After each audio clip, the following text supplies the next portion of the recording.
ఈ సభాముఖంగా జనసేన పార్టీ ప్రధాన కార్యదర్శులు శ్రీ రామ్ తల్లూరి గారు, అలాగే ప్రధాన ప్రచార కార్యదర్శి శ్రీ ఆర్కే సాగరన్న గారు నన్ను ప్రస్తావించి మాట్లాడడం నాకు ఎంతో ఆనందంగా. ఎందుకంటే ఒక పేద కుటుంబం నుంచి ఎలాంటి రాజకీయ నేపథ్యం లేని ఒక నాయకుడిగా, ఒక యువకుడిగా, ఒక సామాన్యుడిగా మొదలుపెట్టాను జనసేన పార్టీలో నా ప్రయాణం.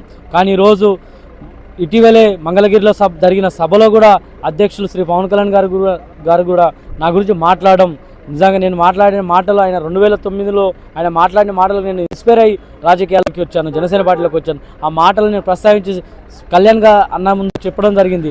ఆ మాటలను ప్రస్తావించి అన్నగారు కూడా నన్ను అప్రిషియేట్ చేయడం జరిగింది. అలాగే ఈరోజు ఈ పాలమూరు గడ్డ మీద రామ్ తల్లూరి అన్న, సాగర్ అన్న గారు కూడా నా గురించి ఒక ఉదాహరణగా చెప్పడం అంటే దీనికి ఏంటంటే ఒక నిదర్శనం.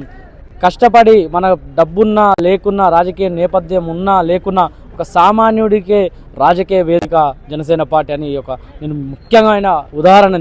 ఇది అందరూ ఈ దిశగా అందరూ కష్టపడి పనిచేస్తారని, అలాగే మీరు కూడా రాజకీయాల్లో ఎదగాలనే కసి పట్టుదల, ఈ ప్రజల సంక్షేమం కోసం, ప్రజల సమస్యలు తీర్చడం కోసం రాజకీయాలు చేసే విధంగా మీరు ముందుంటే కంపల్సరీగా మీకు కూడా జనసేన పార్టీలో ఏదో రోజు సముచిత స్థానం ఉంటుందని ఈ సందర్భంగా తెలియజేస్తారు. Thank you. జై జనసేన, జై తెలంగాణ. కన్నా రిపోర్టర్ రాహుల్ అన్న గారికి ప్రత్యేకమైన ధన్యవాదాలు.